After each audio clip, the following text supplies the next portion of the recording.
Assalamualaikum warahmatullahi wabarakatuh. Waalaikumsalam warahmatullahi wabarakatuh. Salam silaturahmi kami haturkan. Pemirsa, berjumpa kembali bersama kami dengan beliau Dr. Kiai Gasyar. Assalamualaikum Gus. Waalaikumsalam warahmatullahi wabarakatuh. Dalam video ini beliau akan berbincang dan beliau akan menjelaskan beberapa makalah yang disampaikan oleh ulama berdasarkan Al-Quran dan Al-Hadis. Ada beberapa poin yang akan beliau bahas dan kami tanyakan kepada beliau. Yang pertama yaitu sabda Nabi Muhammad SAW, bagaimana implementasinya Gus untuk kita lakukan dalam keseharian tentang sabda Nabi yang berbunyi al-mu'min mir'atul mu'min. Terima kasih. Assalamualaikum warahmatullahi wabarakatuh. Waalaikumsalam. Pada hadis yang pertama ini, bahwa orang mukmin itu cermin dari orang mukmin yang lain. Ini sebenarnya senafas dengan hadis-hadis yang lain yang jumlahnya banyak, bahwa orang mukmin itu ibarat satu bangunan. Bila satu merasakan sakit, maka yang lain juga akan merasakan sakit. Satu dan lainnya itu saling menguatkan. Ini harus betul-betul kita amalkan, karena problem umat Islam hari ini itu di amal. Nasihat dan seterusnya sudah menumpuk-numpuk, nah di prakteknya ini. Siapa yang mau mempraktekkan, siapa yang harus mempraktekkan semuanya? Umat Islam, siapa yang dirinya mengaku muslim, maka dia harus rukun dengan saudara, terutama para pemimpinnya, para kiai, para ulama, para tokoh, para sesepuh, karena yang rawan hasud itu bahkan di pemimpin-pemimpinnya.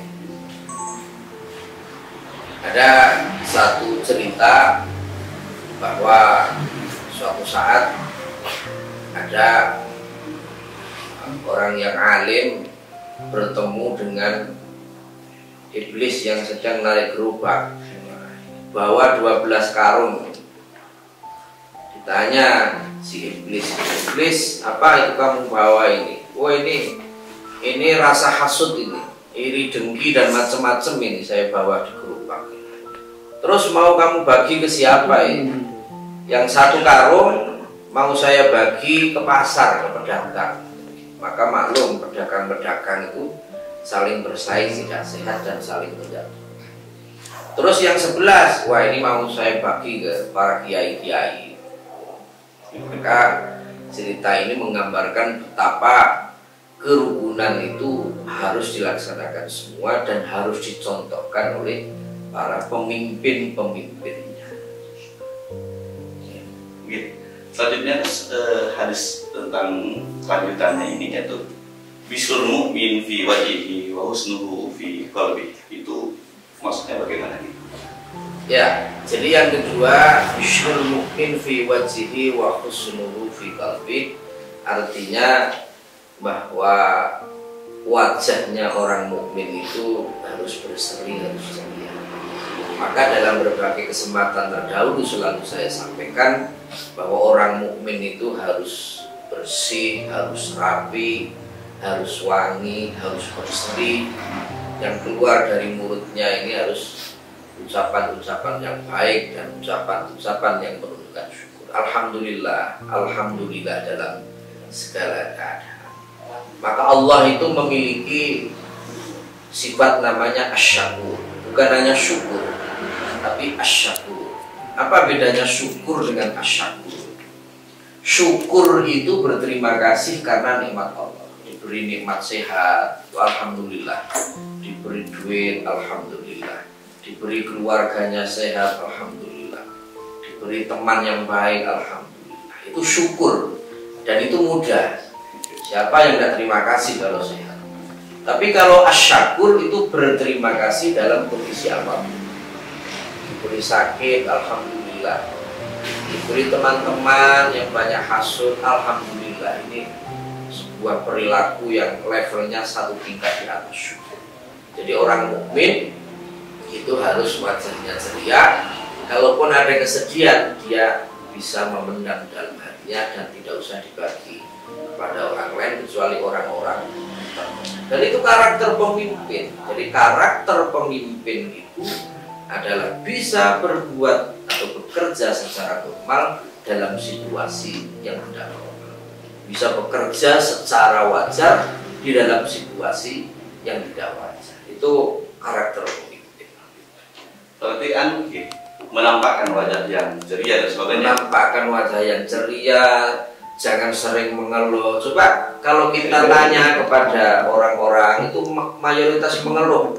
Tanyalah ke pedagang itu, Bu, bagaimana dagangannya? Aduh Pak, ini masih kena imbas corona. Tanya ke petani, bagaimana? Aduh, padinya diserang tikus. Jadi sepertinya Allah itu bakhil banget. Maka saya akan menyampaikan satu cerita. Suatu hari ada sopir taksi, orangnya sehat, keluarganya baik, tapi hari itu dia sedang sepi penumpang. Sedih hatinya.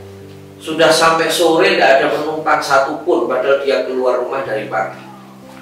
Nah, tiba-tiba ketika dia lewat di depan rumah sakit, ada ibu-ibu sambil menuntun anaknya laki-laki umur 11 tahun, menyetok taksinya. Naiklah dua orang ini. Si ibu menuntun anaknya yang sepertinya masih dalam keadaan lemah. Mereka berbincang, ini kenapa Bu, anaknya sepertinya kok masih sakit? Pak, anak saya hari ini baru diperbolehkan keluar dari rumah sakit setelah 2 tahun dia dirawat di sini. Kenapa? Dia kesetrum listrik, banyak syarafnya yang mati, dan bahkan dia setahun lebih koma, dan pemulihannya butuh waktu 2 tahun. Subhanallah. Kemudian supir taksi itu baru menyadari bahwa selama hari itu dia telah bersikap yang salah kepada Allah. Betapa beruntungnya dia dibanding dengan si ibu dan anaknya. Oke, terima kasih Gus. Artinya banyak hal yang kita kadang lagi mensyukuri. Kemudian dalam hadis selanjutnya dijelaskan, disebutkan oleh baginda Nabi Muhammad, la rahata lil mu'minin ghairu liqa'i rabbih azza wa jalla. Maksudnya dan kelanjutannya bagaimana? Ini dorongan bekerja keras. Tidak ada waktu leha-leha, waktu istirahat bagi orang mukmin selain nantilah bertemu dengan Allah. Maksudnya ketika mati ya. Nah, orang mukmin hari ini kita ini masih tertinggal jauh dengan umat-umat non-muslim. Kita tertinggal jauh, kenapa? Karena kita kurang dalam segi amaliyah, masih lemah dalam sisi manajemen, masih kalah dari sisi ekonomi, kalah dari sisi perilaku, kalah dari sisi teknologi. Kita kalah semua. Kita baru rajin kumpul-kumpul saja. Santri itu kalau diajak kumpul rajin luar biasa. Diajak istighosa kumpul, tahlilan kumpul, diajak kumpul. Kita ini ringan kaki kalau diajak kumpul, tetapi belum terdidik dan belum ada peningkatan skill dan kualitas. Iman-iman sekali. Jadi kita sudah punya kelebihan ringan kaki, tapi belum diberdayakan secara baik. Saya bukannya tidak setuju banyak kumpul itu, tapi kalau kumpul hanya sekedar hahaha itu alangkah imannya. Orang-orang kita kumpulkan tapi tidak kita beri semangat atau tidak kita beri keterampilan yang bisa meningkatkan kualitas hidupnya, bisa meningkatkan kualitas ekonominya, sehingga pada akhirnya nanti umat Islam itu bisa sejajar dan bahkan bisa melampaui umat-umat yang lain. Kita masih kalah realitanya ini. Terima kasih Gus. Menanggapi umpamanya ada orang yang butuh istirahat dan sebagainya, apakah dalam hadis ini tidak mengatur atau bagaimana Gus? Tidak, sewajarnya badan kita sudah punya hak. Jadi sewajarnya para pemimpin-pemimpin kita dulu memberikan satu contoh bahwa dalam sehari semalam itu rata-rata mereka istirahat dalam waktu 4 jam. Kita berapa? Kita berarti masih terlalu santai dan bermalas-malas. Mari dalam bincang-bincang santai ini saling mengingatkan, mari kita bekerja keras, bekerja cerdas, bekerja cerdik, dan terus memiliki semangat yang kuat, jangan berprinsip hidup seperti air yang mengalir. Tidak bisa umat Islam. Air mengalir itu apa artinya? Santai-santai, realia tidak. Kita masih sangat ketinggalan dengan umat-umat yang lain. Kita harus mengejar.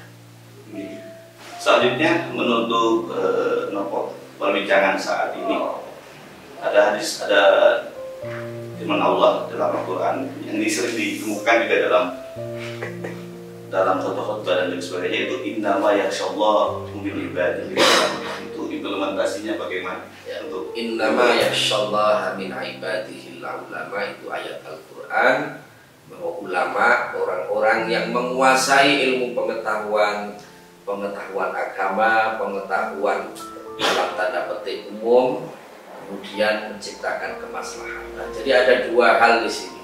Satu, orang-orang yang karakternya baik dan orang-orang yang bermanfaat mengubah dunia itu. Itulah para ulama. Orang-orang yang punya ilmu, orang-orang yang mengamalkan ilmunya, orang-orang yang bermanfaat dalam bidangnya masing-masing.